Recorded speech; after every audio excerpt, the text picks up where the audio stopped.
एक थोडीशी सायकोलॉजी अशी पण आहे की पुरुष म्हणल्यावर या सगळ्या गोष्टी चल जात्या. अगदी बरोबर. म्हणजे चार पुरुष एकत्र जमल्यावर बायकांची मापं काढणं किंवा पॉन बघणं हे खूपच नॉर्मलाइज करून टाकलंय का कुठेतरी आपण. एज ग्रुपच्या बाबतीत परत तेच आहे की वयवर्ष 10 ते वयवर्ष 72 पर्यंत सगळे लोक पॉन बघतात. प्रत्येकावरती इफेक्ट वेगवेगळा असेल, पण बघणारे 100% या पूर्ण एज ग्रुपच्या तेवढ्या ह्याच्यामधले आहेत. अनेक पुरुषांच्या विशेषतः मनात असा न्यूनगंड बसतो की आपलं पिनिस, आपलं लिंग हे लहान आहे आकाराने, किंवा बायकांच्या मनात तोच न्यूनगंड हा त्यांच्या ब्रेस्टच्या बाबतीत बसतो. कारण तू म्हणलास तसं की इतक्या वेळ तो ॲक्ट चालतो आणि त्याच्यासाठी स्पेशल इंजेक्शन ॲक्च्युली इंजेक्ट केलेली असतात पिनसमध्ये. सो हे किती लोकांना माहिती आहे. या एका गोष्टीमुळे डिवोर्स, की नवरा इतका पॉन बघतो की त्याच्यामुळे त्याचा नंतर सेक्स ॲक्ट करण्याचा इंटरेस्टच निघून जातो. कारण तिथे ते जे काही प्लेजर पाहिजे असतं ते तिथे मिळतं बघून. सो मला नाही, आणि मग त्या एक्सपेक्टेशन्स वाढत जातात पार्टनर्सकडच्या, आणि मग ते मिळणार नाहीये माहिती आहे म्हटल्यावर ते करण्यापेक्षा मी हे बघतो. बऱ्याच वेळा मी काही आर्टिकल्स काल वाचत होतो, ड्रग्सच्या अब्यूज खाली या लोकांना ते ॲक्ट करायला लावलेले असतात. त्याच्यामुळे नॉट नेसेसरीली ते पूर्ण सजग असतात ते ॲक्ट करत असताना. हे एडिट केले जातात, शूट केले जातात. त्याच्यामुळे जे खूप लोकांना कौतुक वाटतं की फार वेळ तो ॲक्ट चालतो, ते खोटं आहे. त्या पद्धतीनं रचलं जातं, तसं ते भासवलं जातं आणि खूप वेगवेगळ्या पद्धतीनं फक्त एक पॅकेज करून ते ल्युअर करण्याचा प्रयत्न या सगळ्यातनं केला जातो. म्हणून ते खूप जास्त घातक आहे.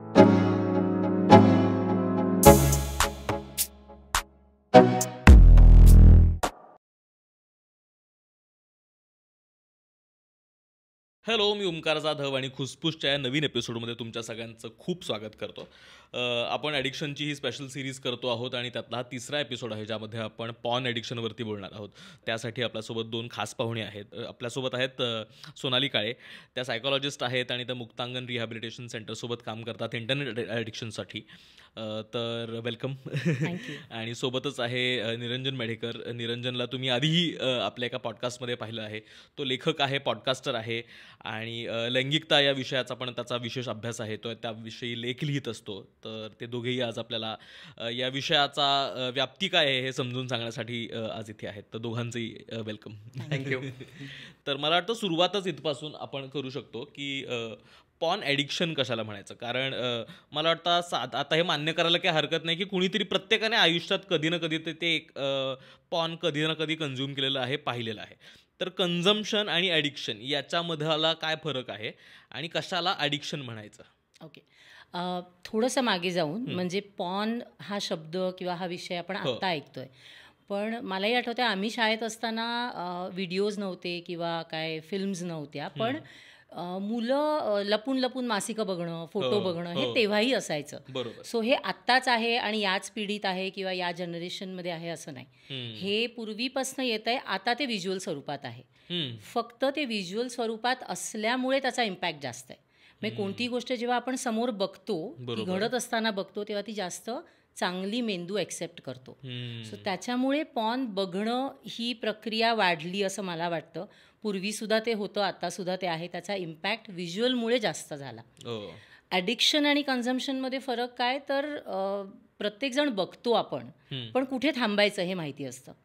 ॲडिक्शनमध्ये लोकांना कळत नाही की मला कुठे थांबायचं आहे, मी किती वेळ बघतोय, मी ते बघायचं आणि मला ते सोडून द्यायचं आहे. या लेवलला जेव्हा आपल्याला थांबता येत नाही त्यावेळेला त्या ॲडिक्शनला सुरुवात होते. म्हणजे मुक्तांगणमध्ये आम्ही म्हणतो कोणतीही गोष्ट 3 स्टेप्समध्ये होते: यूज, मिसयूज आणि अब्यूज. सो यूज आपण करत असतो तोपर्यंत ते ठीक असतं. कधीतरी बघितलं आणि सोडून दिलं. हळूहळू आपण तिथनं त्या मिसयूजकडे जायला लागतो. तेव्हा जर का त्याची काळजी घेतली तर ते अब्यूजपर्यंत आपण पोचणार नाही, म्हणजे ॲडिक्शनपर्यंत पोचणार नाही. बरोबर. सो ते कन्झम्पशन आणि ॲडिक्शनमध्ये माझ्या मते it's a thin line difference, की जो आपल्याला समजला तर आपण ते मेंटेन करू शकतो. पण आपण आता कन्झम्पशन बद्दल पण बोललो ना, तर मला इथपासूनच ॲक्च्युली हा प्रायमरी प्रश्न पडतो की ते बघणं ओके आहे का. म्हणजे आपण आता कन्झम्पशनला पण जे ओके करत चाललोय, कारण मग ते मला वाटतं यूज तिथून सुरुवात होतो ना, की आपण ते एक्सेप्टेड आहे ते बघणं, तर ते ॲक्च्युली नाही बघितलं तर काही फरक पडणार आहे का. म्हणजे ते एक्सेप्टन्स जो आहे कन्झम्पशनचाच, त्याच्यावरच बोट ठेवायला पाहिजे का. नाही बघितलं तर फरक पडतो का, नक्कीच नाही पडत. हां, पण क्युरिओसिटी प्रत्येक माणसाला प्रत्येक गोष्टीची जिज्ञासा असते, राईट. आणि साधारण एक 10-12 वर्षाची मुलं झाली की ही जिज्ञासा जागृत होते. आणि आता कसं झालं आहे ना की मुलांकडे आता कोविडपासून फोन आलेत, पण त्याच्या आधी आईवडिलांचे फोन वापरले जायचे. मोठी माणसं काहीही करू शकतात, त्यांच्या फोनवर काहीही बघू शकतात. हा एक सो कॉल्ड बिलीफ आपल्या सगळ्यांचा आहे. मग ते पालकांच्या फोनवरनं मुलांपर्यंत पोचतं. म्हणजे आपण आता समजा याहूची साईट ओपन केली आणि कधी काळी त्या फोनवर पॉर्न बघितलं गेलं असेल तर ऑटोमॅटिकली ते व्हिज्युअल्स यायला लागतात. तुम्हाला बघायचं का नाही बघायचं हा प्रश्नच नाही आहे, ते व्हिज्युअल्स दिसतात. काहीतरी ऑड दिसतंय म्हटल्यावरती मुलं ते बघायला लागतात. तिथनं ती क्युरिओसिटी वाढायला लागते. त्यामुळे बघितलं का चालेल नाही हा प्रश्न माझ्या मते तिथे नाहीच राहत कुठे. ते ऑटोमॅटिकली तुमच्या समोर येतं आणि तुम्ही बघायला लागता. तुम्हाला उठून जावं लागत नाही. जसं ड्रग्ज आणि अल्कोहोलमध्ये तुम्हाला निदान उठून जावं लागतं कुठेतरी ते घ्यायला, हे तुम्हाला घरात बसल्या बसल्या अवेलेबल आहे. हो, त्यामुळे जास्त घातक आहे.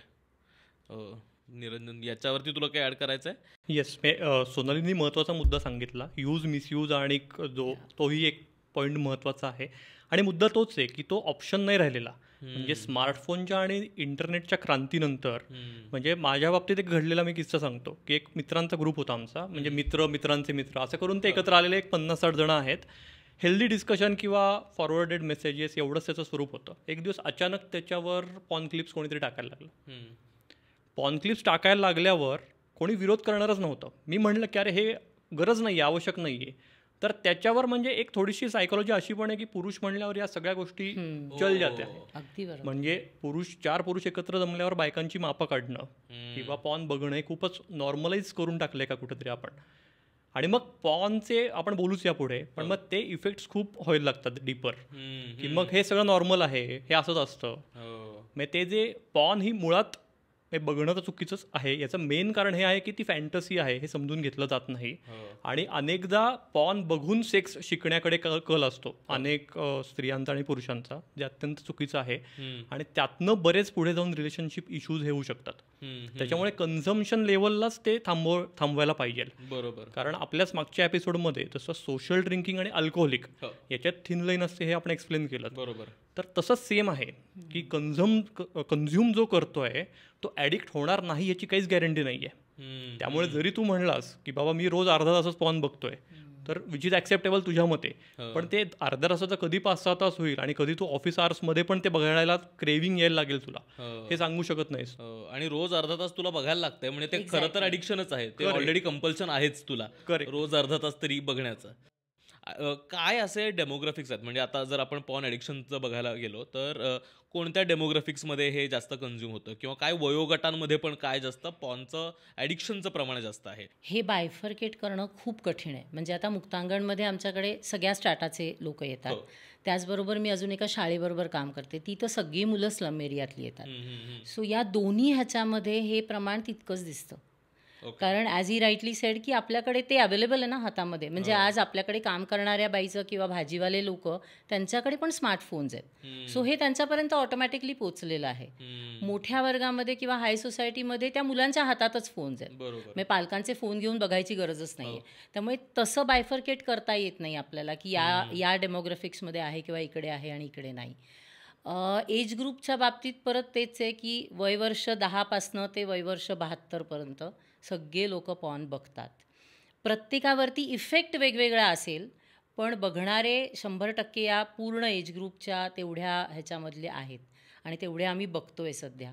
म्हणजे मी बऱ्याच वेळा म्हणते की इट्स अ जोक की आपल्याला ऑनलाईन ॲडिक्शन थांबवायचं आहे किंवा पॉर्न ॲडिक्शन थांबवायचं आहे. जे ऑनलाईन आहे त्याच्यासाठी आपण ऑनलाईन काउन्सिलिंग करतो आहे. सो म्हणजे तसं म्हटलं तर वापर चांगला पण आहे, वाईट पण आहे. म्हणजे पूर्वी जसं आपल्याला असायचं ना सायन्समध्ये एक निबंध आपलं इंग्लिशमध्ये नेहमी यायचा, शास्त्र शाप की वरदान, तसं आता ते इंटरनेट शाप की वरदान असं झालेलं आहे. त्याच्यामुळे 72 वर्षाच्या आजोबांना पण या गोष्टीसाठी आम्ही काउन्सिलिंग केलेलं आहे.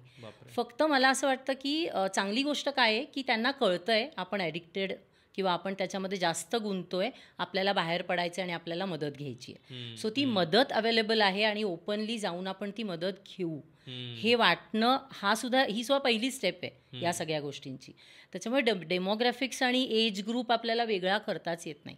हां, प्रत्येक एज ग्रुपचे इफेक्ट्स वेगवेगळे असूच शकतात आणि असतातच. म्हणजे ओके, आता आपण जर याला ॲडिक्शन म्हणायचं गेलं ना, तर प्रत्येक गोष्ट घडण्यासाठी ना काही कारणं हवी असतात.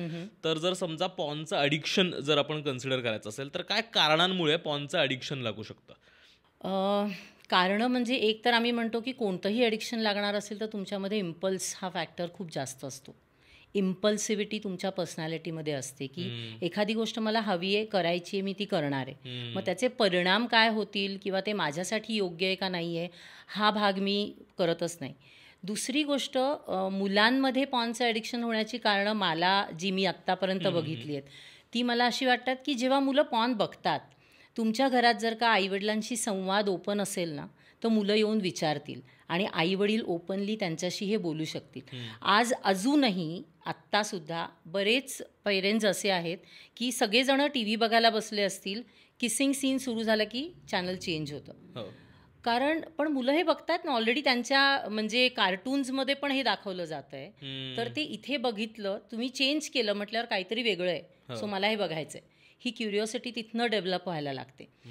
आई पालकांमधला आणि मुलांमधला संवाद जर चांगला असेल ना तर कदाचित मुलं ॲडिक्शनमध्ये जाणार नाहीत पॉर्नच्या ह्याच्यामध्ये. मी जे बघितलं आहे ते काय आहे, ते गरजेचं आहे का मी या वयात मी बघायला पाहिजे का, हे कम्युनिकेशन समजा झालं ना तर तिथे ते ॲडिक्शन कमी होऊ शकतं कदाचित मुलांच्या बाबतीतलं. मिडल एज क्रायसिस जो आपण म्हणतो, कदाचित तिथे ते ॲडिक्शन सुरू होतं. काहीतरी बघायचं, काहीतरी बघत राहायचं फोनवरती, त्यातनं या क्लिप्स सुरू होतात आणि मग नवीन नवीन फॅन्टसीज डोक्यात येतात. आणि बायोलॉजिकली सुद्धा ना या एजमध्ये तुमचा सेक्स ड्राईव्ह, आता he can explain that more may be, की तो सेक्स ड्राईव्ह जास्त असतो. मग काहीतरी वेगळं करायचं आहे, काहीतरी वेगळं पाहिजे, काहीतरी नवीन पाहिजे, या दृष्टिकोनातनं ते बघायचं आणि ते इम्प्लिमेंट करायचा प्रयत्न करायचा. म्हणजे वयाच्या 35ला सुद्धा आपल्याला हे लक्षात येत नाही का की ते जे दाखवत आहेत ते खूप आर्टिफिशियल आहे, तसंच्या तसं ते घडू नाही शकत. मग आपण ते करून बघायचं का नाही. सो कारणं म्हणजे माझ्या मते एक तर ॲज आय सेड इम्पल्सिव्हिटी, संवाद कमी होतो, आपण काय बघतोय काय नाही ह्याचं डिस्कशन करायचं कोणाशी, मग त्यापेक्षा अजून अजून बघत जाऊ, काहीतरी नवीन मिळणार आहे, अशा ह्यानी ते ॲडिक्शन सुरू होत असावं. तो एक मुद्दा कंटिन्यू करत आणखीन याच्यावर एक फोकस करू शकलास तू की फॅन्टसी आणि म्हणजे का कन्झ्युमच का केलं जातं ते, म्हणजे तुम्ही जे करू शकत नाही ते बघण्याचा प्रयत्न करता आहात का ते एकटेपणात नाही येते की मला आता काहीच वेळ नाही आहे, म्हणजे कुठून ते ट्रिगर्स कसे ओळखता येऊ शकतात त्याचे? बरोबर, म्हणजे रिझनिंग जर आपण बघितलं की का ॲडिक्ट का होऊ शकतो पॉर्नला माणूस, तर त्याच्यामागे ही पण कारणं आहेत की चाइल्डहूड ट्रॉमास काही असतील, सेक्शुअल ॲब्यूज असेल, तर त्यातनं रिलीफ मिळवण्याचा म्हणजे एक स्ट्रेस रिलीव्ह करण्याची मेथड म्हणून पॉर्नकडे अट्रॅक्ट होणं असं पण होऊ शकतं. सो त्याच्यामुळे आपल्या जो सोबत सायकोलॉजिस्ट आहेत, सो असं जर तुमचं काही हिस्ट्री असेल, बॅकग्राऊंड असेल की जे तुम्ही तुमच्या पॅरेंट्सना, मित्रांना शेअर करू शकत नसाल, तर तुम्ही हक्कानी अशा कुठल्या तरी थेरपिस्टकडे त्यांची मदत घेतली पाहिजे. सो हे एक महत्त्वाचं कारण असू शकतं. त्याच्यानंतर मुलांबद्दलचंही त्यांनी बरोबर सांगितलं की संवाद जर असेल, म्हणजे मी एक वाचलेलं की एक 8 वर्षांचा मुलगा ॲक्सिडेंटली तो आईवडिलांचा फोन बघताना पॉर्न क्लिप आली नेटवर आणि तो एकदम रडत किंचाळत आईबाबांकडे गेला. त्याला तो ट्रॉमा खूप होता, त्यांनी ते सांगितलं, आधी तो सांगतच नव्हता काही, पण नंतर त्यांनी सांगितलं. पण त्याला ते बघून एवढा तो डिस्टर्ब झाला नाही जेवढं त्याच्या मनात हा विचार आला की आपल्या आई बाबा बेडरूममध्ये हे असं करतात. सो त्यांनी त्या लहान मुलाच्या मनावर खूप परिणाम झाला. सो त्याच्यामुळे तो संवाद सतत मुलांशी असणं आणि काही झालं तरी मुलांना इतक्या लहान वयात, मी टेड टॉक्स असेही बघितलेत की 9 वर्षाची एक मुलगी ती एक्सप्लोअर केलं तिने पॉर्न नकळत, आणि ते वय असं असतं की त्या वयात कळत काहीच नसतं, पण ते एक्साइटिंग वाटतं, ब्रेनला ते एक्साइटिंग वाटतं कारण ते काहीतरी नवीन आहे, ती क्युरिओसिटी असते आणि मग त्यातनं ते हळूहळू कन्झम्पशनचं रूपांतर ॲडिक्शनमध्ये होऊ शकतं. त्यामुळे ते वेळीच थांबवायला पाहिजे. ह्याच्यासाठी एक खूप चांगला रिसोर्स मला आत्ता वाचताना एक आढळला की फाईट द न्यू ड्रग असं पोर्टल आहे, अशी एक खूप मोठं त्यांचं काय म्हणू की एक त्यांनी आंदोलनासारखं सुरू केलेलं आहे, ऑनलाईन आहे, ते US बेस्डच आहे मला वाटतं, पण तिथे खूप चांगलं रिसोर्स मटेरियल आहे. सो तुम्हाला जर असं वाटत असेल की आपलं कन्झम्पशन वाढतंय, आपण ॲडिक्शनच्या लेवलला जातोय, तर असे काही रिसोर्सेसची मदत तुम्ही घेऊ शकता. किंवा दुसरीकडे मुक्तांगणसारखी डिॲडिक्शन सेंटर्स आहेत, तिथेही तुम्ही जाऊच शकता. हो, बरोबर आहे. आता आपण साधारण हे डिस्कस करण्याचा प्रयत्न केला की काय काय त्याचा आवाका आहे, पण परिणाम किती दूरगामी असू शकतात आणि शॉर्ट टर्म सुद्धा, म्हणजे काय काय परिणाम होतो ते कन्झ्युम करायला लागल्यानंतर तुम्ही. कारण अडिक्शन आहे तर ज्या अर्थी तुम्ही ते मोठ्या प्रमाणात कन्झ्युम करायला लागणार तर तितके तुमचा मेंदू त्या कामासाठी वापरला जाणार आणि मग इतर गोष्टींना ते अफेक्ट करत राहणार. तर त्याचे परिणाम काय काय दिसायला लागतात आपल्याला. मग अशी मी म्हटलं तसं प्रत्येक एज ग्रुप वाईज ते परिणाम वेगळे दिसतात आपल्याला. सो लहान मुलं जेव्हा बघतात तेव्हा ते मी करून बघायला पाहिजे का, करून बघितलं तर काय होईल, हे माझ्यासाठी चांगलं आहे का, हे 100 प्रश्न असतात. पण संवाद नसल्यामुळे ते विचारता येत नाहीत आणि मग ते कधी कधी ॲक्च्युली एनॅक्ट केलं जातं. म्हणजे मध्ये माझ्या मते एक 6-1 महिन्यापूर्वी पेपरमध्ये एक केस होती. 8 वर्षाच्या मुलानी त्याच्या शेजारच्या मुलीला मोलेस्ट केलं. आता मोलेस्ट या शब्दाचा अर्थसुद्धा त्या मुलाला माहिती नसेल प्रॅक्टिकली. आणि मग जेव्हा त्याला नंतर काउन्सिलरनी विचारलं की म्हणजे तू काय केलंस, तुला माहिती आहे का, किंवा का केलंस, का करावंसं वाटलं, तर तो म्हणला मी असं काहीतरी माझ्या वडिलांच्या फोनवर बघितलं होतं आणि म्हणून मी ते त्या मुलीबरोबर करून बघितलं. ह्याच्यापेक्षा जास्त त्याच्याकडे उत्तरच नव्हतं. म्हणजे अशा मुलांना तुम्ही जेव्हा ते एक्सपोजर मिळतं तेव्हा त्याचे परिणाम, आता मी ते एकदा करून बघितलं, त्यावेळेला ते पकडलं गेलं. आता तो मुलगा कदाचित करणार नाही, पण ते पकडलं गेलं नसतं तर ते रिपिटेटिव्हली होत गेलं असतं. आणि मग त्यातनं पुढचे परिणाम आपल्याला सायंटिफिकली काय होतात ते माहिती आहे. सो त्या एज ग्रुपमध्ये हे परिणाम होऊ शकतात. टीनेजर्स जेव्हा होतात त्यावेळेला एकतर ते अफेअर्स, बॉयफ्रेंड, गर्लफ्रेंड हे सगळं असतं.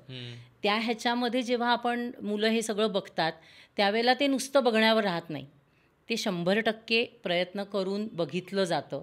आणि मग एकदा ते करायला सुरुवात झाली की त्यातनं ते हळूहळू पुढे जातं. म्हणजे जेव्हा आमच्याकडे मुलं काय किंवा मुली काय ॲडिक्शनला येतात, कोणतंही असू देत, अल्कोहोल, ड्रग ॲडिक्शन, आता ते बाय डिफॉल्ट इंटरनेट ॲडिक्शन त्याच्याबरोबर येतं. आणि इंटरनेट ॲडिक्शन आहे म्हटल्यावरती पॉर्न ॲडिक्शन असतं.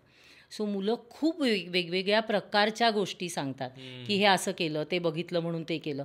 म्हणजे पॉर्नचे जर व्हिडिओ बघितले तर ॲक्च्युली एनॅक्ट करणारे व्हिडिओज असतात, at the same time arousal videos असतात, एरोटिक व्हिडिओज असतात. सो ते व्हिडिओज बघून मी स्वतःपुरतं काहीतरी करायचं. म्हणजे मला आठवतं आहे मी आणि माझी एक कलिग आम्ही खेड शिवापूरच्या इथल्या एका शाळेमध्ये इंटरनेट ॲडिक्शनवर सेशन घ्यायला गेलो होतो. So that was one of the part was pornography. आणि आम्ही ठरवलेलं ह्याच्यावर खूप काही बोलायचं नाही कारण 8वी-9वीची मुलं आहेत. पण अख्खं सेशन झाल्यावरती 15 मिनटं त्या मुलांनी फक्त या गोष्टीवरती आम्हाला प्रश्न विचारले. 8वी-9वीची मुलं दिवसातनं 2-2, 3-3 वेळा दे were use to do that मान्स्टरबेशन. त्यामुळे त्यांनी आम्हाला प्रश्न विचारले, हे योग्य आहे का, हे केलं पाहिजे का, नाही केलं पाहिजे का, त्यांनी काय परिणाम होतात. म्हणजे मुलांना प्रश्न असतात पण त्यांना उत्तरं मिळत नाहीत आणि मग त्यातनं ते ॲडिक्शन वाढत जातं. ती उत्तरं त्यावेळेला मी शिक्षक देऊ शकत नाहीत उत्तरं. शाळेचे काउन्सिलरसुद्धा कधीतरी थोडे स्टेप बॅक होतात या गोष्टींवरती उत्तरं देताना. सो माझ्या मते ना आपल्या सोसायटीमध्ये आपल्यासारख्या लोकांनी त्याच्यावर ओपनली मुलांशी बोलणं हे खूप गरजेचं आहे, जेणेकरून कदाचित आपण ते ॲडिक्शन थांबवू शकतो. मिडल एजमध्ये कोविडपासनं खूप दिसायला लागलं, मग अशी मी म्हटलं तसं, आणि खूपच दिसायला लागलं. आणि त्या पिरियडमध्ये अशा 1-2 केसेस आल्या की या एका गोष्टीमुळे डिवोर्स, की नवरा इतका पॉर्न बघतो की त्याच्यामुळे त्याचा नंतर सेक्स ॲक्ट करण्याचा इंटरेस्टच निघून जातो. कारण तिथे ते जे काही प्लेजर पाहिजे असतं ते तिथे मिळतं बघून. सो मला नाही, आणि मग त्या एक्सपेक्टेशन्स वाढत जातात पार्टनर्सकडच्या, आणि मग ते मिळणार नाही आहे माहिती आहे म्हटल्यावर ते करण्यापेक्षा मी हे बघतो. सो त्या लेवलचा इम्पॅक्ट तिथे त्या वयोगटामध्ये दिसू शकतो. मोठ्या लोकांमध्ये मी मगाशी म्हटलं तसं मला असं वाटतं की ते मी ॲक्च्युली नाही एनॅक्ट करू शकत आहे. सो तो इन्स्टिंक्ट कुठेतरी जर जास्त असेल पर्सनॅलिटी वाईज तर मग मी ठीक आहे, मी नुसतं बघत राहतो, मी बघीन आणि माझ्या मनाला तेवढा त्यातनं जो मिळेल तो आनंद. इव्हेंच्युअली इट्स अ प्लेजर जे आपल्या ब्रेनला मिळणार आहे, त्यातनं जे डोपामाइन सिक्रीट होणार आहे, त्यातनं तो जो प्लेजर मिळणार आहे तेवढ्यापुरतं का होईना पण ते मला मिळतं आहे. सो असं ते वेगवेगळ्या एज ग्रुपमध्ये खूप वेगवेगळे आपल्याला परिणाम त्याचे दिसून येतात. डोपामाइन सिक्रेशनचा पण जो मुद्दा आहे ना, तर सुरुवातीला जेव्हा आपण पॉर्न बघतो तेव्हा ते लगेच सिक्रेट होतं, पण हळूहळू काय व्हायला लागतं की तुम्हाला ती इंटेन्सिटी वाढवायला लागते, त्यातला व्हायलन्स वाढवायला लागतो, ॲग्रेशन वाढवायला लागतं, असेच व्हिडिओ तुम्ही बघायला लागता, त्याच्याशिवाय तुम्हाला किकच बसत नाही. एक्झॅक्टली. आणि तसं करायला लागल्यावर त्याचा अल्टिमेटली तुमच्या ऑनगोईंग रिलेशनशिपवरही परिणाम होतो. कारण पॉर्नमध्ये जे दाखवतात ॲग्रेशन किंवा हिंसाच असते ती, आणि ते बऱ्याचदा महिलांवर केलेली असते. सो आपल्या पार्टनरसोबतही हेच करायला पाहिजे. म्हणजे ATM नावाची एक टर्म आहे पॉर्नमध्ये की ॲज टू माउथ, म्हणजे अनेक ॲक्ट्समध्ये म्हणजे तू ॲनल सेक्सचं हे खूपच कॉमन आहे की जे खरं तर अनैसर्गिक म्हणलं जातं, किंवा त्या पार्टनर तुम्ही संमतीने ते केलं तर हा वेगळा मुद्दा आहे. आणि ओरल सेक्समध्ये पण डीप पेनिट्रेशन किंवा गॅगिंगच होणार. सो हे करणं नॅचरल आहे. सो हे जर आपल्या समाजाच्या मनात जर हे बसत असेल तर हे किती घातक आहे.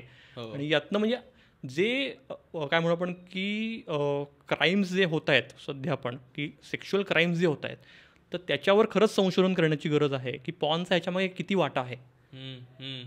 मला वाटतं, आणि आपण आता परत हे बोलतोय ना की पॉर्नचे परिणाम वगैरे काय, ह्याच्याबद्दल फार कॉन्व्हर्सेशनच नाही झालेलं की पॉर्न का घातक आहे, असं काय आहे पॉर्नमध्ये. म्हणजे जसं आपण ड्रग्सच्या बाबत म्हणतो की हे ड्रग कन्झ्युम करू नका कारण याच्यामुळे हे होतं, तर असं पॉर्नमध्ये काय दाखवलं जातं किंवा असं काय असतं जे तुमच्या मानसिक आरोग्यावर, तुमच्या ओव्हरऑल बिहेवियरवर, रिलेशनशिप्सवरती परिणाम करतं, असं काय आहे त्याच्यामध्ये. मुळात काम ही खूप आदिम भावना आहे, त्याच्यामुळे त्याच्याबद्दलची एक्साइटमेंट किंवा हे आहेच. किंवा नेचरनी पण म्हणजे रिप्रोडक्शन हे मेन हे प्रत्येक सजीवाला दिलेलं आहे, जे माणसाला पण दिलेलं आहे, सेपियन्सला पण दिलेलं आहे. त्याच्यामुळे जेव्हा तशा कुठल्या तरी इमेजेस येतात कळत न कळत, म्हणजे मागे आपण बघितलं की सेक्स्टॉर्शनच्या पण केसेस झालेल्या आहेत. पुण्यातच 2 वर्षांपूर्वी 2 मुलांनी यातनं आत्महत्या केलेल्या आहेत. म्हणजे ते परिणाम खूप गंभीर आणि काही होऊ शकतात. तर म्हणजे मुद्दा तोच आहे की त्यातनं म्हणजे त्याची रचनाच अशी आहे, मुळात स्मार्टफोनचीच रचना अशी आहे की आता आपण रील्सला ॲडिक्ट झालेलो आहोत. फक्त आता हे आपण मान्य नाही करणार, पण म्हणजे स्मार्टफोन ॲडिक्शन हा परत वेगळा मुद्दा राहतो. आणि त्यात असं म्हणजे ऑलरेडी ते तवा तापलेला आहे आणि त्याच्यावर तुम्ही असं काहीतरी मटेरियल दिलं की म्हणजे त्याच्यामागे फार लॉजिक राहत नाही आणि मेंदूला विचारच करायला फुरसरच देत नाही आपण. आणि जी सगळी हॅपी हार्मोन्स आहेत, डोपामाइन आहे, सेरोटोनिन आहे, हे सिक्रेट व्हायला लागतं आणि मग ते तुम्ही थांबवू शकत नाही. म्हणजे यूट्यूबवर जसं तुम्ही एक व्हिडिओ बघितलात की लगेच तुम्हाला पुढची सजेशन येते. सेम एकदा तुम्ही साईटवर एकदा ते मिलियन्स व्हिडिओज आहेत. म्हणजे असंही नाही की बाबा बरोबर पूर्वी कसं असायचं 10-20 वर्षांपूर्वी, आम्ही शाळेत होतो, आपण शाळेत होतो तेव्हा, किंवा ते सायबर कॅफेमध्ये जा आणि मग ते बघा, तर त्याच्यामध्ये खूप रिस्क असायची. कोणी बघितलं तर काय, पकडलं तर काय, किंवा VCR वर पण ठराविक कुठल्या तरी सीडीज त्या कुठनं तरी आणून बघा, ते रिस्की होतं. किंवा हे आता म्हणजे असं झालं की मिलियन्स व्हिडिओज आहेत एका साईटवर, अशा असंख्य साईट्स आहेत. म्हणजे मागे 2018मध्ये पण आपल्या गव्हर्नमेंटनी पण 801 साईट्स बॅन केल्या, बंद केला. आत्ता 2 वर्षांपूर्वी 60-65 केल्या. आत्ता रिसेंटली काही OTT प्लॅटफॉर्म्स बंद केलेले आहेत. पण तरी त्याचं प्रमाणच इतकं ह्यूज आहे की तुम्ही किती ते बॅन करणार, हा मुद्दा आहे. म्हणजे याची सुरुवात कुठेतरी गव्हर्नमेंटनी रेग्युलेशन आणण्यापेक्षा आपण समाज म्हणून थोडंसं यावर विचार करण्याची, एकत्र येऊन आणि यावर बोलण्याची खरंच गरज आहे. त्यामुळे हो. आणि मला यात अजून एक खूप इम्पॉर्टंट ऑब्झर्वेशन असं वाटतं की काय 8-10 वर्षांपूर्वी जे पॉर्न अवेलेबल होतं ना, ते सगळं परदेशी लोकांचं पॉर्न अवेलेबल होतं. त्याच्यामुळे कदाचित ते आपण त्यातले म्हणजे आपल्यासाठी रिलेटेबल नाही असं कदाचित वाटण्याची शक्यता होती. पण आता इंडियन पॉर्न सुद्धा इतकं अवेलेबल झालंय की ते असं, अरे माझ्यासारखा दिसणारा मुलगा हे करतो, माझ्यासारखी दिसणारी मुलगी असं करते. त्याच्यामुळे त्यातली रिलेटिबिलिटी एवढी वाढवत नेली आहे की त्याच्यामुळे ते करून बघण्याचं मला वाटतं प्रमाणही खूप वाढलं असेल. त्याच्यामुळे म्हणजे लोणावळ्यात आत्ता जी पुणे ग्रामीण पोलिसांनी कारवाई केली, मला वाटतं 8-10 दिवसांपूर्वीच केली, की तिथे पॉर्नचंच रॅकेट सुरू होतं एका फार्म हाऊसमध्ये. तर 10 ते 11 लोकांना त्यांनी वेगवेगळ्या, आणि ते राज्यातले होते, म्हणजे असं नाही की ते फक्त महाराष्ट्रीयन किंवा पुण्यातले होते. म्हणजे हे खूप वाढत आहे. म्हणजे हा टिप ऑफ द आईसबर्ग म्हणायला लागेल ही एक कारवाई म्हणजे. सो हे असे प्रकार देशभरात किती मोठ्या प्रमाणावर सुरू असतील याचा आपण विचारही करू शकत नाही. अमेरिकेतलं या बाबतीतलं एक्झाम्पल एक असं आहे की 2009 ते 2020 या दरम्यान गर्ल्स टू पॉर्न नावाची एक वेबसाईट तिथे चालू होती, की पॉर्न वेबसाईट, आणि त्याला बिलियन्स व्ह्यूज होते. पण हे सगळं अनएथिकली सुरू होतं हे नंतर उघडकीस आलं. म्हणजे जरी ते म्हणत होते की आम्ही त्या मॉडेलची परवानगी घेऊन वगैरे करतो, तर एका 22 वर्षाच्या मॉडेलनीच हे रिव्हिलेशन केलं की बाबा तिला कसं फसवून तिकडे नेण्यात आलं मॉडेलिंगच्या नावाखाली, आणि ॲक्च्युली पॉर्न शूट करण्यात आलं. पॉर्न शूट करतानाही तिला धमकावण्यात आलं एकतर, आणि दुसरं म्हणजे तिला प्रॉमिस असं केलेलं की हे सगळे व्हिडिओज जे आहेत ते आपण अमेरिकेत कुठेही जाणार नाही आहेत, हे आउटसाईड अमेरिका, ऑस्ट्रेलियात हे डिस्ट्रीब्यूट केले जाणार आहेत. पण ज्या क्षणी ते व्हायरल झालं त्या क्षणीचा तिचा ट्रॉमा, म्हणजे आपण कन्झम्पशन या बाजूनी आपण विचार करतोय, पण जे ॲक्च्युअल सर्वायव्हर्स आहेत, जे व्हिक्टिम्स आहेत, त्यांच्यावर काय गुजरत असेल. म्हणजे आजच्या इंटरनेट युगाचं हे दुर्दैव किंवा भीषण वास्तव हे आहे की कुठलाही व्हिडिओ एकदा त्या नेटवर आला की तो पूर्ण पुसून टाकणं हे ऑलमोस्ट इम्पॉसिबल आहे. कितीही आपण प्रयत्न केले बरोबर आहे. तर त्या मुलीने तेच म्हणलं की इतके तिने सुसाईडचे अटेम्प्ट्स केले त्याच्यानंतर, कारण तिला शाळेतल्या मुलांनी, ती तेव्हा जस्ट शाळेत होती, ती टीनेजर होती, शाळेतल्या मुलांनी वगैरे मेसेज करून तिला खिल्ली उडवणं किंवा मागणी करणं थेट सेक्सची, या लेवलपर्यंत या गोष्टी गेल्या. म्हणजे बापरे. सो म्हणजे हे अमेरिकेतलं उदाहरण आपण बघतोय. तर आपल्या देशात, आपल्या समाजात जर अशा गोष्टी घडल्या तर त्या मुलींचं, महिलांचं काय होत असेल. आणि परत तेच आहे, म्हणजे अमेरिका गोंडस नावाखाली एथिकल प्रॅक्टिसेस वगैरे म्हणते, पण एथिकल पॉन अशी काहीच कॉन्सेप्ट नाही आहे. कारण जरी एथिकल म्हणलं की आम्ही परमिशन घेतली आहे, तरी कुठल्या कॉन्सिक्वन्सेसमुळे, काही इकॉनॉमिक स्ट्रेसमुळे किंवा घरच्यांच्या बॉयफ्रेंडच्या दबावामुळे ती मुलगी किंवा महिला किंवा पुरुषही ते करतायत का, हे जाणून घेण्याचं काहीच मेकॅनिझम नाही आहे. बरोबर. त्याकडे फक्त आणि फक्त बिझनेस म्हणून बघितलं जात आहे आणि हे म्हणूनच अनएथिकल आहे. आपण मगाशी पण बोलताना, म्हणजे मी तो मगाशी प्रश्न विचारला ना की पॉन नक्की काय आहे त्याच्यामध्ये, मला वाटतं हे सगळ्यांनी समजून घेण्याची गरज आहे की हे सगळं एकतर खोटं रचलेलं एक खूप मोठं बिझनेस मॉडेल आहे. त्यातनं लोक पैसे कमवण्यासाठी हे करतात, त्यांना फक्त तुमचे व्ह्यूज हवे आहेत. आणि त्यात दाखवण्यात आलेल्या कृती एकतर या लोकांची परमिशन नसते, ज्या लोकांची परमिशन आहे त्या काय कंडिशन्समध्ये आहे ते आपल्याला माहीत नाही. बऱ्याच वेळा मी काही आर्टिकल्स काल वाचत होतो, ड्रग्सच्या अब्यूज खाली या लोकांना ते ॲक्ट करायला लावलेले असतात, त्याच्यामुळे नॉट नेसेसरीली ते पूर्ण सजग असतात ते ॲक्ट करत असताना. हे एडिट केले जातात, शूट केले जातात, त्याच्यामुळे जे खूप लोकांना कौतुक वाटतं की फार वेळ तो ॲक्ट चालतो, ते खोटं आहे. त्या पद्धतीनं रचलं जातं, तसं ते भासवलं जातं आणि खूप वेगवेगळ्या पद्धतीनं फक्त एक पॅकेज करून ते ल्युअर करण्याचा प्रयत्न या सगळ्यातनं केला जातो, म्हणून ते खूप जास्त घातक आहे.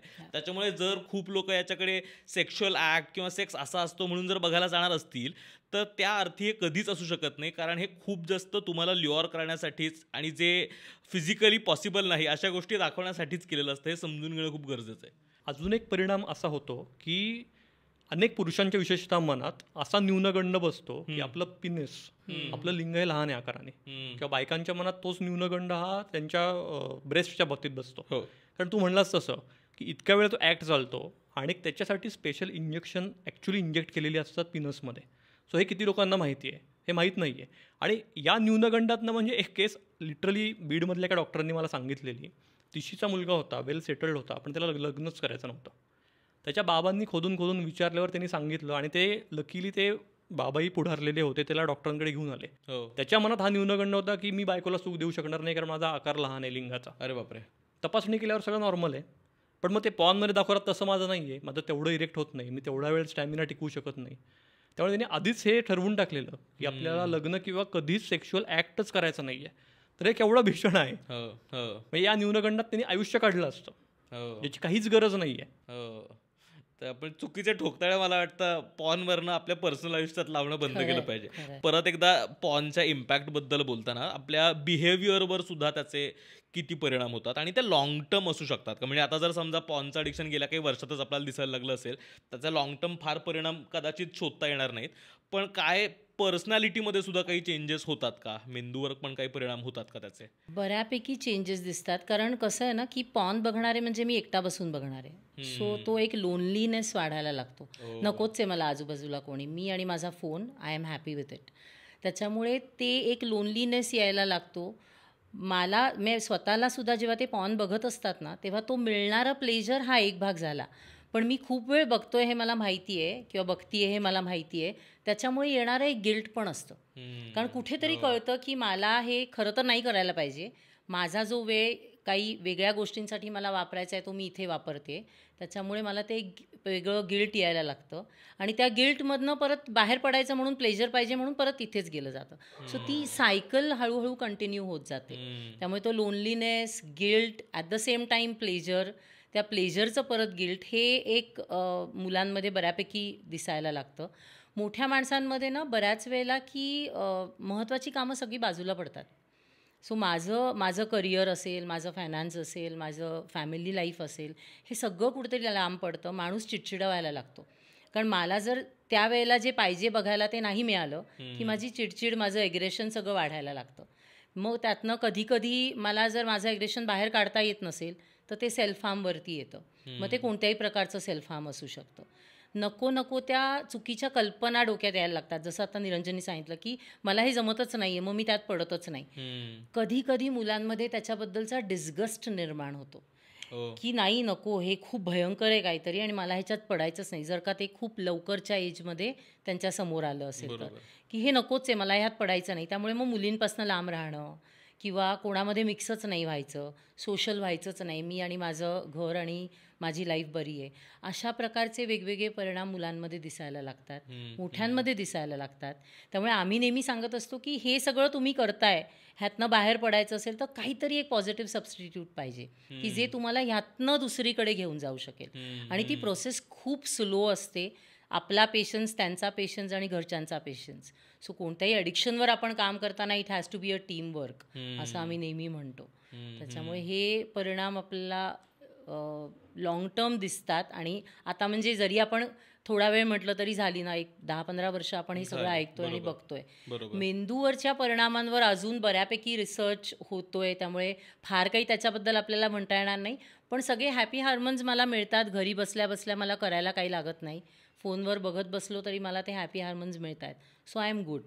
पण ते आता आज मी एक व्हिडिओ बघून मला ते मिळालं, डोपामाइन छान सिक्रेट झालं. आता तो एक व्हिडिओ बघून माझं समाधान होत नाही ना, मग मला वाढत जायला लागतं. सो जे अल्कोहोल आणि ड्रग ॲडिक्शनमध्ये तुमचा टॉलरन्स वाढतो म्हणतो आपण, तेच इकडेही घडतं. इथेही तुमचा टॉलरन्स वाढायला लागतो ना. आज एक बघितला, परवा 4 बघितले, मग तुम्ही 10वरती जाता. मग नुसतं बघून समाधान होत नाही, मग ते करून बघा. असं त्यातनं एक एक एक एक पायरी तुम्ही पुढे जायला लागता. आत्ता आपण थोड्या प्रमाणात रिलेशनशिप्सवरती पण त्याचे काय परिणाम होतात त्याच्याबद्दल बोललो, तर ते आणखीन त्याच्यावरती थोडं हायलाईट करू शकलो तर. कारण अल्टिमेटली ते तेच होतं ना की तुम्ही हे काहीतरी पाहिलेलं असतं आणि तुम्हाला ते तुमच्या बेडरूममध्ये किंवा तुमच्या पार्टनरसोबत ते एक्सपेरिमेंट करायचं असतं आणि मग त्यातनं खूप घोळ होऊ शकतं. तर रिलेशनशिप्सवरती सुद्धा काय आणि किती मोठ्या प्रमाणात परिणाम होऊ शकतात त्याचे, हे हायलाईट करण्याची गरज आहे. कारण मला वाटतं खूप लोक त्या लूपमध्ये अडकतात आणि मग त्यांच्या नात्यांना खरं तर एका वेगळ्या गोष्टीमुळे धोक्यात घालतात. राईट. मला असं वाटतं की पॉर्न ॲडिक्शनमुळे मानसिकता त्या माणसाची बदलायला लागते. म्हणजे पॉर्नमध्ये जे दाखवतात, मी म्हटलं तसं ती फॅन्टसी असते आणि सगळं इझिली अवेलेबल असतं. कुठल्याही सेटअपमध्ये कोणी कधीही सुरू होतं की हे वास्तविक आयुष्यात होऊ शकत नाही. मग ह्याच्यातनं काय होऊ शकतं की चुकीच्या प्रकारे अप्रोच केलं जाऊ शकतं अपोजिट जेंडरच्या व्यक्तीला. त्यातनं खूप मोठे घोळ होऊ शकतात, तुमच्यावर गुन्हे दाखल होऊ शकतात. हे एक झालं. दुसरं म्हणजे इन्फिडेलिटी, म्हणजेच बाहेरख्यालीपणा किंवा विवाह बाह्य संबंध वाढू शकतात. कारण जसं सोनाली म्हणते तसं की तुम्हाला पार्टनरसोबत मजा येत नाही किंवा एक्साइटमेंट वाटत नाही, पार्टनर बोर वाटायला लागते. सेक्सच पार्टनरसोबत बोर वाटायला लागतं, कारण त्यात काहीच नॉवेल्टी नाही असं वाटायला लागतं. किंवा तुम्ही जे ऑनलाईन कन्झ्युम करताय ते इतकं एक्साइटिंग आहे की मग कशाला एवढा वेळ घ्या. आणि काय म्हणू, लग्न म्हणा किंवा कमिटेड रिलेशन म्हणजे फक्त सेक्स नसतं, त्यात जबाबदाऱ्या असतात, कामं असतात, बाकी गोष्टी असतात. मग ते सगळं केल्यावर वन्स इन अ व्हाईल तुम्ही सेक्स करता. इथे म्हणजे तुम्ही रोज ते बघत असल्यामुळे तुम्हाला रोजच ते पाहिजे असतं आणि ते होऊ शकत नाही तिथे. मग यातनंही ते विशियस सर्कल एक तयार होतं की मग एकतर पार्टनरसोबत करायचंच नाही सेक्स, कारण तेवढे एफर्ट्स घेण्यापेक्षा मी इथेच मोकळा होतोय ना, मी कशाला तेवढे एफर्ट्स घेऊ, किंवा मग मी बाहेर शोधायला लागतो काहीतरी. म्हणजे मूळ आयुष्याचा फोकसच बदलून जातो, करिअरवरचा, बाकी गोष्टींवरचा, आणि सगळा फोकस पॉईंट हा सेक्शुअल सॅटिस्फॅक्शन. म्हणजे पॉर्न ॲडिक्शनला सोबतच जाणारी अजून एक आपण म्हणू व्याधी आहे की सेक्स ॲडिक्शन. सेक्स ॲडिक्शनला 2018 WHO डिसऑर्डर म्हणून घोषित केलेलं आहे. म्हणजे जसं सोनाली म्हणाल्या तसं की पॉर्न ॲडिक्शनबद्दलही अजून रिसर्च सुरू आहे, तसंच सेक्स ॲडिक्शनबद्दलही सुरू आहे. पण सेक्स ॲडिक्शनमध्ये पॉर्न ॲडिक्शन असू शकतं असंही म्हणतात. म्हणजे हायपर सेक्शुअलिटी असं त्याला म्हटलं जातं, कामव्यसनाधीनता. आणि ही पण गोष्ट आपल्या समाजात पूर्वापार आहे. म्हणजे अनेक कपल्स अशी आहेत की ज्याच्यात एकाला ऑलमोस्ट रोज सेक्स पाहिजे, की जे पॉसिबल नाही दुसऱ्या पार्टनरला ते फुलफिल करणं.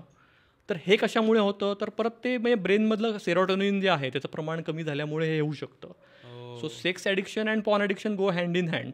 म्हणजे पॉर्न ॲडिक्शनमुळे पण सेक्स ॲडिक्शन होतंय का, हे सगळ्याच गोष्टी म्हणजे तपासणं आणि तज्ज्ञांकडनं तपासणं आणि वेळीच उपचार घेणं हे खूप महत्त्वाचं आहे. माझ्या मते ना, लोकांना हा कॉन्सेप्ट कुठेतरी डोक्यातनं गेला आहे की मला सेक्स करायचं असेल तर तिथे कुठेतरी इमोशनल बॉन्डिंग पाहिजे ना. ते इमोशनल बाइंडिंगच नाही आहे तर ते पुढचं काही मिळणार नाही आहे. सो आता त्यांच्यासाठी that is just an act, जे आपण मगापासून म्हणतोय, it is just an act. तिथे ते इमोशनल कुठे जरी जे बाइंडिंग असायला पाहिजे ते कुठे नसतंच. त्याच्यामुळे त्यातनं अजून गडबड सुरू होते आणि मग ते बघायचं आणि ते करायचं इतकंच माहिती असतं. सो तो इमोशन्सचा पार्ट माझ्या मते त्यातनं पूर्णपणे गेलेला असतो. आता आपण याला सगळ्याला अडिक्शन म्हणून बोलतोय, आजारासारखं, डिसऑर्डरसारखं बोलतोय, तर त्याची काही आपल्याला सिम्पटम्स बघता येऊ शकतात का? आणि जर ती बघता आली तर ती काय पद्धतीनं त्याच्यावरती कंट्रोल करता येऊ शकतो, ताबा मिळवता येऊ शकतो, आणि मग रिकव्हरीचा मार्ग कसा असू शकतो त्या सगळ्यातनं? ओके. सिम्पटम्स म्हणजे जे आपण आत्ता मगाशी बोलत होतो की एक तर लोनलीनेस यायला लागतो, आपण एकटे राहायला लागतो, बऱ्याच वेळेला त्या व्यक्तीचा वेळ वॉशरूममध्ये जास्त जायला लागतो, परत परत वॉशरूममध्ये फोन घेऊन जाणं, तिथे बसणं, ते बघणं. सो या 1-2 गोष्टी खूप दिसायला लागतात. सोशली आपण स्वतःला सोशल ह्याच्यातनं बाहेर काढायला लागतो. कामावरचा फोकस निघून जातो. म्हणजे खूप काही करणारा माणूस सडनली एकदम शिफ्ट होतो की आता मला काहीच करायचं नाही, मी घरी बसतो आणि माझं फोनमध्ये किंवा माझं काम आहे. म्हणजे एकीकडे काम चालू असतं लॅपटॉपवरती, पण ॲट द सेम टाईम दुसरीकडे आपण पॉर्न व्हिडिओज बघत असतो.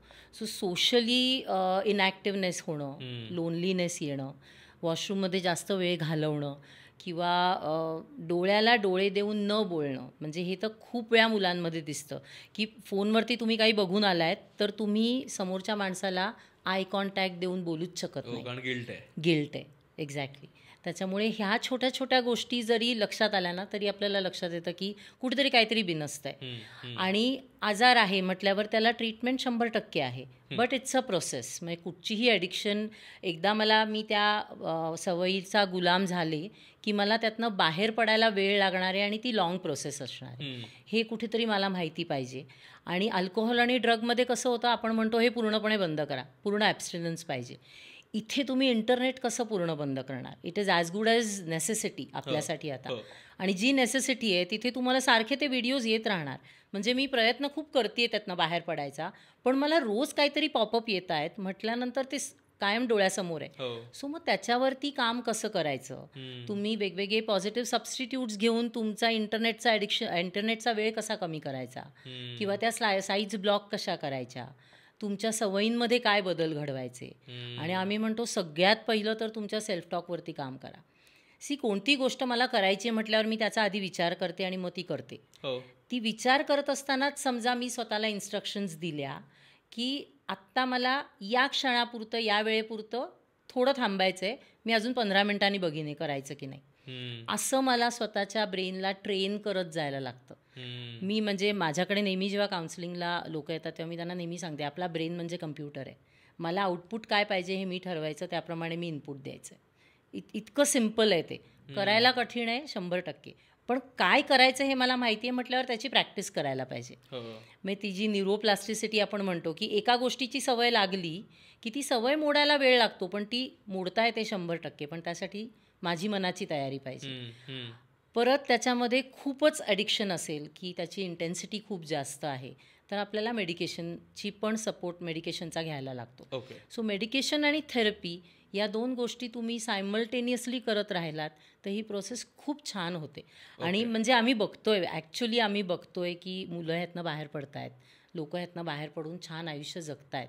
सो हे बघणंसुद्धा खूप छान आहे जेव्हा ते त्यांच्यावरती तेवढे एफर्ट्स घेत असतात. आणि मगाशी मी सुरुवातीला म्हटलं तसं ना की मुलं खूप फ्लेक्झिबल असतात त्या एजमधली. साधारण 40 नंतर लोक रिजिड व्हायला लागतात की हे करणं हे काय बरोबर नाही. कारण आम्ही जेव्हा काउन्सिलिंगमध्ये छोटे छोटे टेक्निक्स देतो ना ते बऱ्याच वेळेला असे असतात की ते खूप बालिश असतात, पण ते काम करतात. मुलं पटकन करतात, ठीक आहे करून बघूया, फार फार तर काय होणार नाही, पण प्रयत्न तर करूयात. 40ची लोक हे नाही करून बघायला तयार होत. समाव ती रिजिडिटी आलेली असते. मी आज ती माझ्यात पण आहे. मला तू एखादी गोष्ट करून बघा असं म्हणलं तर मी म्हणेन हो ठीक आहे मी बघते, जमलं तर करेन. पण हेच तिथे एखादा 12-15 वर्षाचा मुलगा असो, 18 वर्षाची मुलगी असेल तर ती म्हणजे ठीक आहे मी करून बघते, झालं तर झालं, नाही तर नाही.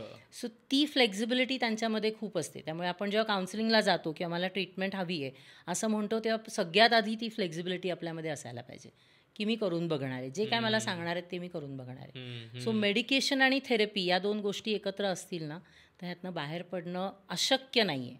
कठीण आहे पण अशक्य नक्कीच नाही आहे. म्हणजे जसं अल्कोहोल किंवा बाकी कुठलेही ह्याचं व्यसन आहे, ॲडिक्शन आहे, हे आपण मान्य करतो, तसं पॉर्न हे पण ॲडिक्शन हे आधी मान्य करायला पाहिजे. जर तुम्ही त्यात असाल तर स्वतःच्या मनाशी, तरच तुम्ही त्याच्यावर काही उपाय किंवा हे घेऊ शकता. आणि सिम्टम्स तर सेमच आहेत. क्रेविंग होतं, तसं तुला अल्कोहोलचं होतं, मग ते कदाचित रोज असेल किंवा विकेंडला असेल, तसं ते पॉर्नची जी काही तुझी हे आहे तेव्हा ते क्रेविंग होणार आहे. नाही केलं तर विड्रॉल सिम्टम्स पण येणार आहेत, अँझायटी वाढणार आहे, डिस्ट्रेस वाढणार आहे. सो ही सगळी लक्षणं आहेत की तुम्ही ॲडिक्ट व्हायला लागलाय आणि ते नाही केलं तर तुम्हाला चैन नाही पडत आहे. सो अशा वेळेला मग ट्रीटमेंट ही घ्यायला पाहिजे. त्याच्यावर वेगवेगळ्या थेरपीज आहेत, सोनाली त्याबद्दल सांगेल, CBT आहे किंवा अजून काही थेरपीज आहेत. सो याचा नक्की तुम्ही मदत ही घेतली पाहिजे. ओके, आपण आता क्रेविंग्सबद्दल पण बोललो ना, म्हणजे आता समजा जर कोणी त्या बाहेर पडण्याच्या त्या व्यसनातनं त्या प्रोसेसमध्ये जर समजा असेल तर ते क्रेविंग्ज, कारण सगळ्यात जास्त मला वाटतं व्यसनांमध्ये, आम्ही दोन्ही याच्या आधी एपिसोड्समध्ये पण क्रेविंग्सबद्दल स्पेसिफिकली बोललो होतं, कुठलंही व्यसन सोडताना ते क्रेविंग्स कसे टाळायचे ना, मला वाटतं यातच सगळ्यात जास्त वेळ निघून जातो आणि मग तो रिलॅप्स होण्याची परत परत ती जी शक्यता असते. तर तो जो पॉईंट आहे तो कसा पुढे जायचं त्याच्या. क्रेविंग टाळायचेपेक्षा क्रेविंग फेस कसे करायचे, कारण क्रेविंग येणार आहे ना 100%. सी इट्स अन इमोशन, आणि कोणतीही इमोशन येईल की नाही हे माझ्या हातात नाही आहे. ती इमोशन येणार 100%, फक्त ती मला मॅनेज करायची आहे. म्हणजे आम्ही त्यांना ते सोपं करून सांगण्यासाठी नेहमी मुक्तांगणमध्ये असं सांगतो की क्रेविंग आलं की ते 15 ते 20 मिनटं टिकतं. आपण म्हणतो आजचा एक दिवस आपल्याला चांगला घालवायचा आहे सगळ्या व्यसनांच्या बाबतीत, 1 day at a time, baby steps. त्याहूनही पुढे जाऊन स्पेसिफिकली या व्यसनासाठी आम्ही असं सांगतो की 15 ते 20 मिनटं मॅनेज करायची आहेत. मला जेव्हा कळतं की मला एवढाच वेळ मॅनेज करायचा आहे ना क्रेविंगचा, मग ते सोपं आहे. मग ती 15 ते 20 मिनटं मॅनेज कर की पुढचे 2 तास चांगले जाणार आहेत. आणि ना प्रॅक्टिकली जेव्हा पेशंटशी बोलतो, क्लायंटशी बोलतो, तेव्हा लक्षात येतं की त्यांना माहिती असतं आपल्याला क्रेविंग कधी येणार आहे ते. इट्स ओनली की तो ॲक्सेप्टन्स नसतो. मी कधी बघतो, मला हवं तेव्हा बघतो, असं उत्तर येतं. पण जेव्हा ते हळूहळू त्यांच्याबरोबर बोलत जातो त्यावेळेला ते बरोबर सांगतात या वेळेला असं असं इतक्या वेळेला क्रेविंग येतं. आणि हे आपलं मी आता खूप साध्या साध्या गोष्टींचं ना, एखाद्याला गोड आवडतं, कधी येतं गोड खायचं क्रेविंग, मला काही दिवसभर नाही वाटू शकणार मला गोड खायचं आहे. सो ते क्रेविंग मला माहिती पाहिजे कधी येणार आहे. सो त्यावेळेला मला काहीतरी माझी एक तर सपोर्ट सिस्टम डेव्हलप करायला पाहिजे आणि माझ्या सेल्फ टॉकवरती काम करत राहायला पाहिजे. मग ती 15 ते 20 मिनटं मॅनेज करायची म्हणजे काय, मला स्वतःला डिस्ट्रॅक्ट करायचं आहे, मला काहीतरी वेगळं वाचायचं आहे, त्यावेळेला माझा फोन मला लांब ठेवायचा आहे. म्हणजे आम्ही अशी एक रूल्स डिफाईन केलेले आहेत की आपल्याला जर का या सगळ्या ॲडिक्शनमधनं बाहेर पडायचं आहे तर आपण आपला फोन वापरायचा कसा, कारण it starts with the phone ना. त्याच्यामुळे मी माझा फोन लँडलाईन म्हणूनच वापरणार आहे की मी बघणार, व्हॉट्सॲपचे मेसेजेस बघायचे आहेत, मी अर्ध्या तासात एकदा चेक करणार, उत्तर देणार, फोन ठेवून देणार. त्याच्यामुळे मला फोनकडे बघायची इच्छा होणार नाही. खरंच एखाद्याला गरज असेल तर तो मला फोन करेल ना, मी व्हॉट्सॲपवरती रिप्लाय नाही केला म्हटल्यानंतर. मग 10 नंतर रात्री फोन बघू नका, कारण तीच वेळ असते, तो रिकामा वेळ असतो माझ्याकडे. मग तेव्हा मी रील्स बघत राहणार, तेव्हा मी काहीतरी पॉर्नचे वेबसाईट्स बघत राहणार. सो असे छोटे छोटे नियम हे त्यांच्याबरोबर बसून त्यांना कन्सिडर करूनच बनवले जातात. त्याच्यामुळे ते फॉलो केले जातात. जर का मी नियम दिले आणि सांगितलं आता हे नियम तुम्ही फॉलो करा, तर ते 100% मोडले जाणार आहेत.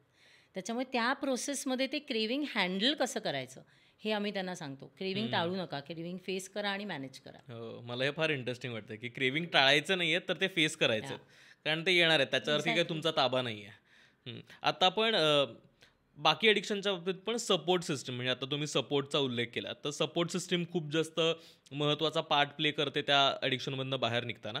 पॉर्नच्या बाबतीत तर एकतर एक्सेप्टन्सच नाही, म्हणजे तुम्ही स्वतःलाच सांगत नाही की तुम्ही पॉर्न इतक्यांदा बघता आणि किंवा ॲडिक्ट आहात.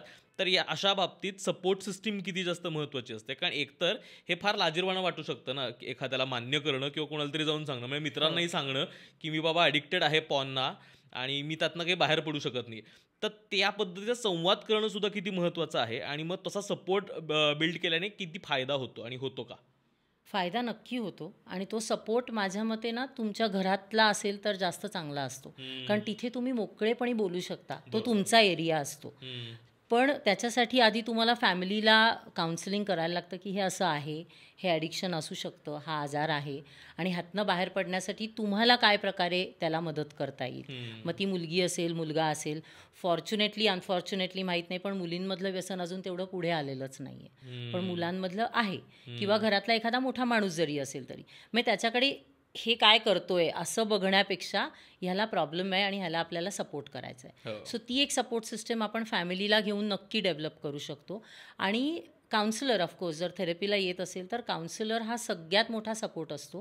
कारण तिथे तो एक विश्वास असतो की या व्यक्तीला मी जे काही सांगणार आहे ना ते या व्यक्तीच्या पलीकडे कुठे जाणार नाही आहे किंवा ह्याचं उगाच गॉसिप होणार नाही आहे. म्हणजे आम्ही मुक्तांगणमध्ये पेशंट येऊन जेव्हा पहिल्या 2 सेशनमध्ये सगळं सांगतात स्वतःबद्दल, तेव्हा ठराविक काही गोष्टी सांगताना ना प्रत्येक वेळेला हे तुम्ही घरी नाही ना सांगणार, हे तुम्ही घरी नाही ना सांगणार.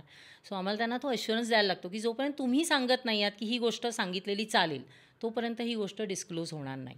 त्याच्यामुळे काउन्सिलरबद्दल तो एक विश्वास भरपूर असतो. आणि तो रॅपो छान डेव्हलप झाला ना तर ती एक खूप छान सपोर्ट सिस्टम होऊ शकते पेशंटसाठी. आणि त्याचा नक्की फायदा होतो. कारण कोणतीही गोष्ट जेव्हा आपल्याला खदखदत असते ती तुम्ही बोललात की तुम्हाला बरं वाटतं. इतकं सिम्पल लॉजिक आहे त्याच्या मागचं. ॲक्सेप्टन्स खूप महत्त्वाचं आहे. म्हणजे सुरुवातीला आपण व्याप्ती म्हणलो या विषयाची, तर व्याप्ती थोडीशी आकडेवारीत बघितली आपण तर गुगलसह जी काही सर्च इंजिन्स आहेत तर त्याच्यावर 25% सर्च हे पॉन रिलेटेड असतात. 25%. सो त्याच्यामुळे ना तुम्ही असं समजूच नका की आपण एकटेच आहोत की आपल्यालाच हे व्यसन आहे. हे असे असंख्य हजारो कोटी लोक आहेत. त्याच्यामुळे आधी स्वतःला ॲक्सेप्ट करणं आणि मग तुम्ही घरच्यांना किंवा जवळचे तुमचे जे आहेत त्यांना ते विश्वासात घेऊन सांगणं आणि नंतर मदतही घेणं. मदत घेणं खूप महत्त्वाचं आहे. कारण एक एली नॅश म्हणून त्याचा टेड टॉक आहे, सगळ्यांनी बघावा असा 20 मिनिटाचाच आहे. त्यात तो इतका ॲडिक्ट होता आणि तो सतत म्हणायचा की मला हे सोडायचं आहे पण सुटू शकत नव्हतं.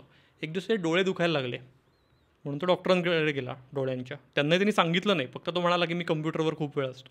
त्यांनी बघितल्यावर त्यांना दिसलं की त्याला अल्सर्स झाले डोळ्यात आणि ते डोळे जायच्या बेतात आलेले, एवढं ते सिव्हिअर झालेलं. त्यावेळेला त्यांनी धसका घेतला, म्हटलं की आता जर मी सोडलं नाही तर माझे डोळेच जातील, म्हणून त्यांनी सोडलं पण तो जो काही निर्धार होता तो फक्त 1 आठवडा टिकला त्याचा. 1 आठवड्यानी ते काय ड्रॉप्स दिले किंवा ट्रीटमेंटनी अँटीबायोटिक्सनी ते कमी व्हायला लागलं. डॉक्टरांनी त्याला ॲश्युरन्स दिलं की नाही बाबा एवढं एक्स्ट्रीम नाही होणार, औषधांचा सुदैवानी परिणाम होतोय तर डोळे वाचतील हे जेव्हा ब्रेनला कळलं आठवड्यानंतर परत बघायला लागला तो. नंतर जेव्हा त्यांनी थेरपी घेतली आणि त्यात त्यांनी इन्व्हॉल्व्ह होऊन मनापासून जेव्हा ती ट्रीटमेंट घेतली तेव्हा तो त्यातनं बाहेर पडला. सो म्हणजे ते एक क्रेविंग मॅनेज करणं हे प्रत्येकाला शक्य होईल असंही नाही आहे. त्याच्यामुळे तुम्ही हेल्प ही घ्यायला पाहिजे.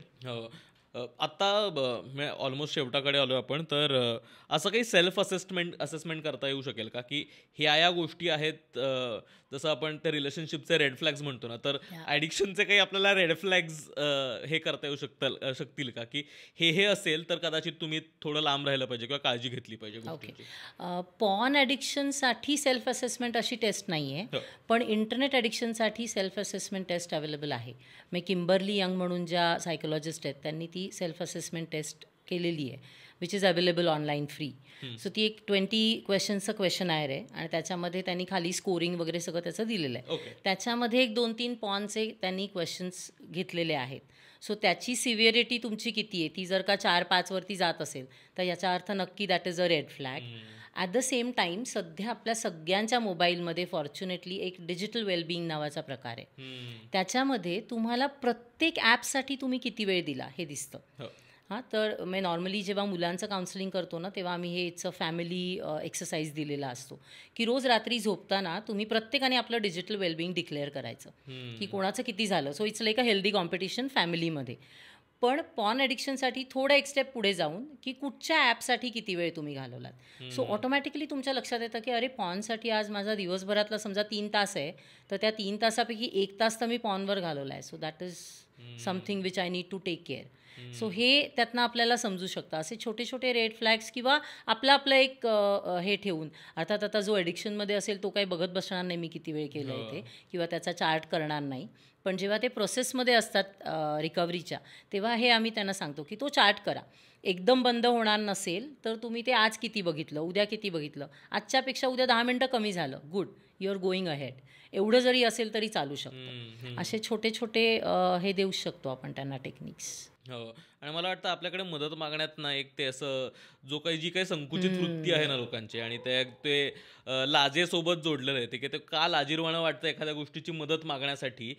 या बाबतीत म्हणजे ज्या ठिकाणी तुमच्या ओव्हरऑल पर्सनॅलिटीवरती, म्हणजे आता आपण इतका जास्त परिणाम आणि त्याचे इफेक्ट्स काय काय असतात याच्यावरती फार विस्तारानं बोलतो आहोत, कारण त्याचं हेच कारण आहे की इतके मोठे इम्पॅक्ट होऊ शकतात आणि म्हणून तुम्ही थोडी काळजी घेतली पाहिजे. आणि जर तुम्ही त्याच्या आसपास कुठेही असाल तर मदत मागणं, मदत घेणं, काउन्सिलर्स अवेलेबल आहेत, डी ॲडिक्शन सेंटर्स आहेत, तुम्ही स्वतः काम करू शकता. अगदीच काही नाही, तुम्ही तुमच्या मित्रांसोबत, घरच्यांसोबत बोलू शकता.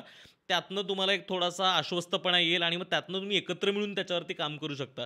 त्याच्यासाठीचा हा आजचा एपिसोड होता. तर मला वाटतं थँक्यू सो मच, तुम्ही दोघेही आलात आणि या विषयाची व्याप्ती समजावून सांगायला आम्हाला मदत केली. तर खूप खूप आभार दोघांचेही. थँक्यू. थँक्यू.